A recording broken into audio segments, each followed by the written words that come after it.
অনেক দুঃখজনক মিডিয়াগণ, আপনাকে অসংখ্য ধন্যবাদ। আমরা যে গতকালকে একজন ভাই, ওর নাম কি হচ্ছে দীপঙ্কর দেববর্মা, অনেক রাত্র আইএসআইরা বাড়ি নির্দোষ, কিন্তু কোনো প্রমাণপত্র নেই, কি খারাপ করছে না করছে কিছু বুঝে না।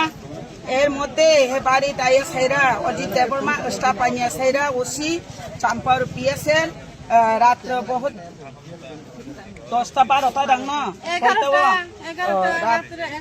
রাত 11টার মধ্যে ওর বাড়িতে এসে অনেক জবাজস্তি করে ওনাকে তিনি অজিত দেববর্মা এর স্টাফ মাইনে ওর বাড়ি থেকে আমরা দীপঙ্কর ভাই নির্দোষে জবাজস্তি করে হ্যারাসমেন্ট করছি। এখন এই ভাইয়ের জন্য আমরা নির্দোষ ব্যক্তি, কিন্তু ভাইয়ের জন্য আমরা এখন জাস্টিস চেয়েছি। আমরা মহিলা সব মিলে এখন আন্দোলন দিতেছে। একটা আছে আমরা নিজে যদি আমরা লোকে যখন এখন হ্যারাসমেন্ট করতেছে বাড়িতে আইয়াছেরা এখন বাচ্চা পোলাপানের লোকে রাত্র বউ আছে বাচ্চা আছে বিছনার মধ্যে, এর মধ্যে জবাজস্তি কইরা তাই না গাড়ির মধ্যে উঠাইয়া এইভাবে একটা অপরাধী, এই লোকের কোনো নাই। আমরা নির্বাচনের আগে যখন আমরা প্রার্থী প্রস্মিত দেববর্মা ওনার বাড়িতে গিয়ে 2-3 রাউন্ড যে লোক ওখানে গুলি করছি, কিন্তু এখন পর্যন্ত এই সন্ত্রাস লোকের কোনো গ্রেপ্তার হয়নি।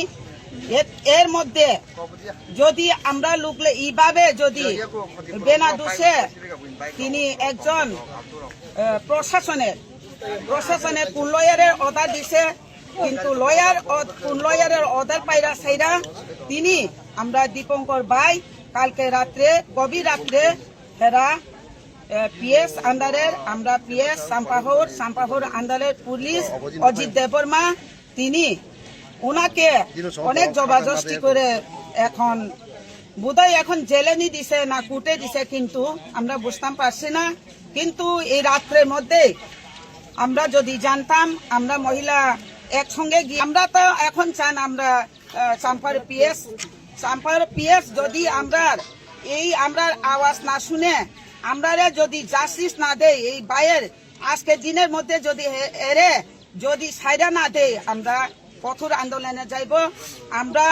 আমরা পিএস এর মধ্যে আমরা গ্রেপ্তার দিওনের বাধ্যমূলক হতে পারে, কিন্তু এখন দিন আমরা টাইম দিচ্ছি 3টা-4টার মধ্যে যদি বাইকে যদি না সাইডার পিএস ওসি সাহেব অজিত দেববর্মা ওনাকে আমরা বদলি করাতে চাই, কিন্তু এইভাবে প্রশাসনের মোতাবেক আইনের মোতাবেক অনেকে আছে এখন নির্দোষ।